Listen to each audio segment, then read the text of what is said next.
Hey, it's Angelica, and today we are making the most powerful hair growth oil I have ever made on this channel. So get ready. We are doing the double boiler method, and so I'm starting by putting this glass container over this bottle, and we're using extra virgin olive oil. Now please, whatever olive oil you use, it doesn't have to be this one, just make sure the only ingredient at the back is olive oil. Now I'm going to be using half a cup. I know in the demo I'm using 1 cup, but I'm going to be having this recipe because the other half of this oil I will be gifting to someone else, so just ignore that. We're going to use half of everything I'm putting in this first part. So half a cup of olive oil, and you want to make sure that you use your favorite carrier oil. So you don't have to use olive oil if you don't have it or if your hair doesn't like it. You can use coconut oil, which sideshow, a lot of people's hair does not like, including mine, but if your hair likes it, you can use coconut oil. Now I'm using moringa, and I'll be using 1 tablespoon of moringa. Again, you will see me add 2, but for your recipe, all you need is half a cup of whatever carrier oil you want and 1 tablespoon of moringa. Also remember that you cannot substitute a carrier oil with an essential oil, so it has to be a carrier oil like marula oil, macadamia nut oil, almond oil, whatever base oil your hair likes, you can go ahead and use that. Now you can see that moringa is slightly hydrophobic, so if you don't mix it in, it's just going to sit on top of the oil. So you want to make sure that you work it in very well and mix it in until you see no dry patch or spot of moringa at all. Another thing to note is that you do not want your oil to boil, and the best way to do that is to make sure that whatever bowl you're using does not touch the water. I usually get a lot of questions like, how will I do the double boiler method without having my container touch the water?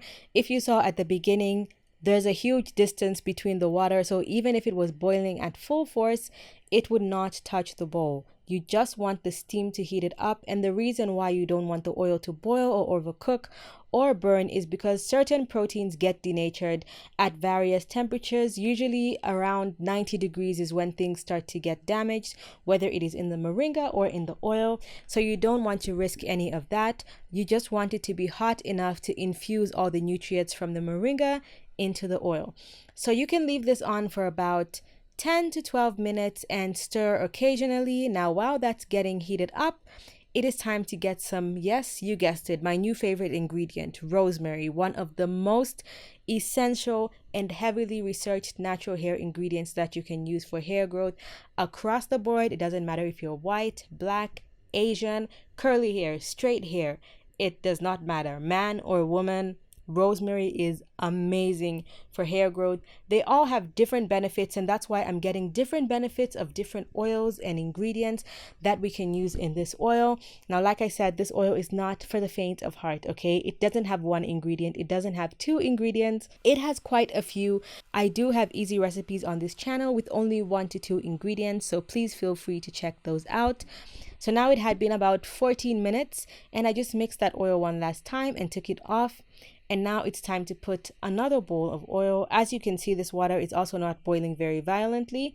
I do reduce the temperature. And now for the second half, we're using a half a cup of olive oil again. And then we are going to be adding some rosemary. So basically, it's rosemary oil and moringa oil mixed together. And then further on, you see that we do add a couple more things. Yes, I said it. We do have a few ingredients. So I did go ahead and wash the rosemary and completely dried it in that tea towel. And now we're just going to get some of these sprigs of rosemary off the stem and put them into the water. You can use about, if we're measuring in cups, a 1/4 cup of rosemary sprigs, or maybe 4 tablespoons. If you're using dry rosemary, you can go ahead and use about 4 tablespoons of dry rosemary.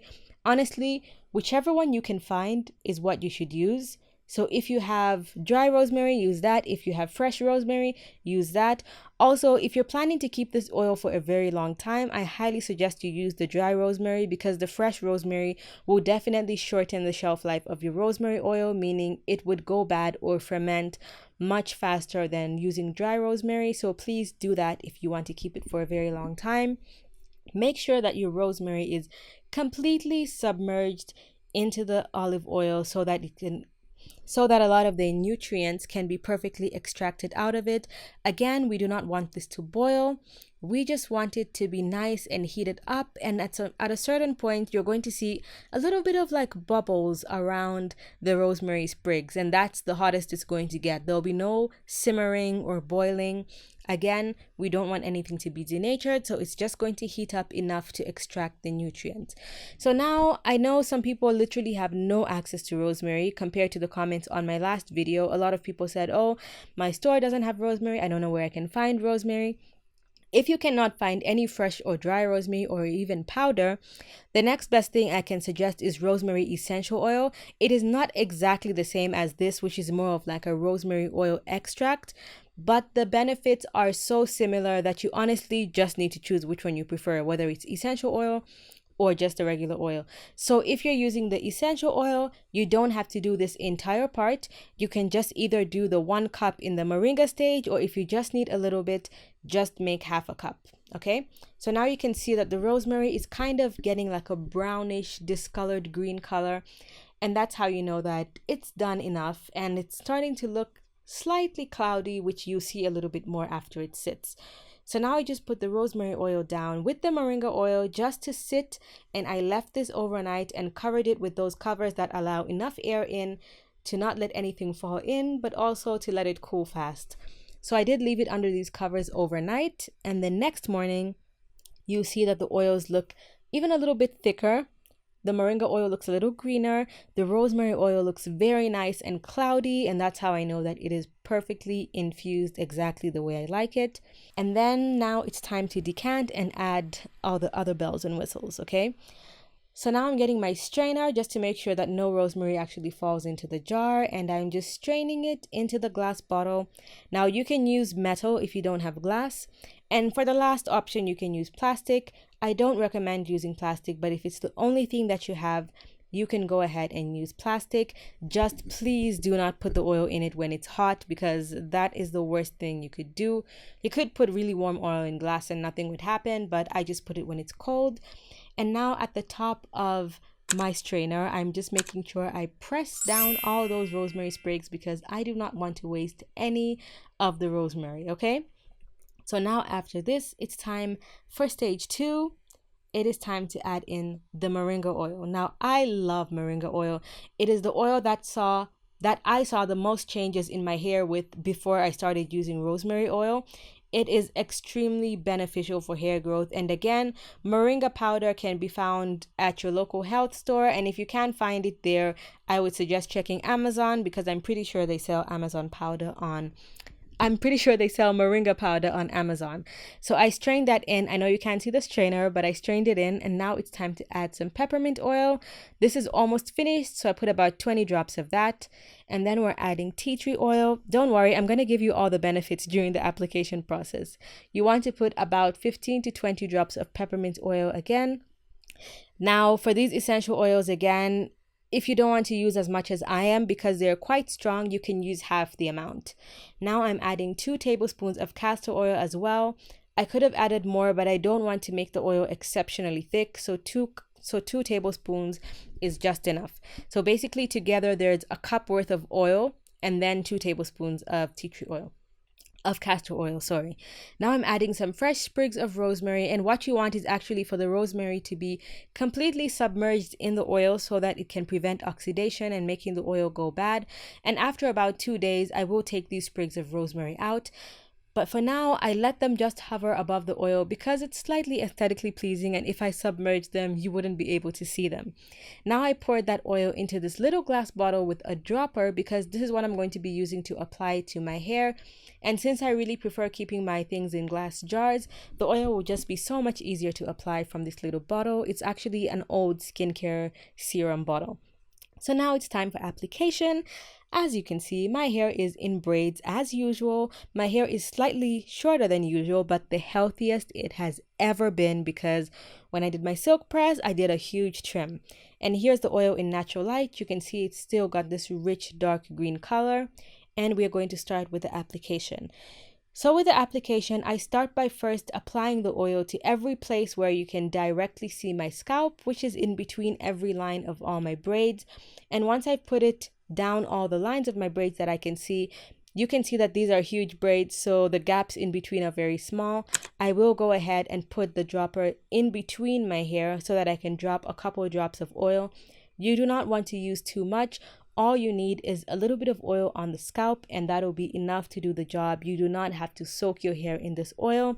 You just need a little bit.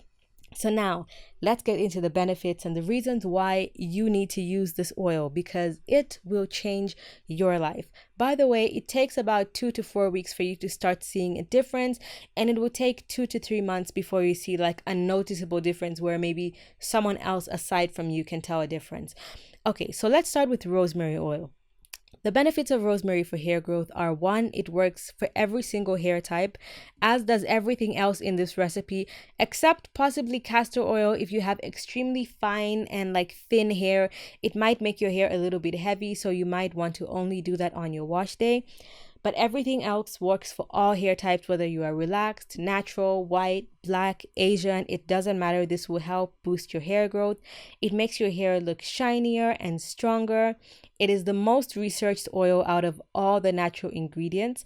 And a side effect is if you are pregnant or breastfeeding or you have high blood pressure, you will need to consult your doctor before you use this oil because it is extremely potent. Rosemary oil also helps decrease hair loss and promotes hair and scalp health.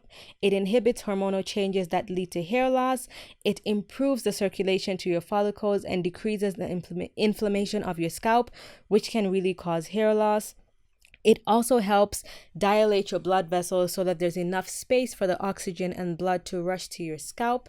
And make sure after you add all this oil into your hair, you follow up with a scalp massage, because scalp massages by themselves are amazing for hair growth, but adding this oil into it will just take it over the top. So now, moringa oil. Moringa oil has a huge reputation for promoting hair growth because it has the ingredients like vitamin A, vitamin B, vitamin E, and zinc. Now, the zinc here is very important because it promotes keratin production, and our hair is about 90% keratin. And now, of course, you might argue that you can just eat more protein, which you should. You do need protein in your diet to promote hair growth, but it is nice to attack it from both directions, okay? Eat very healthy, get some movement, and add some keratin into your hair.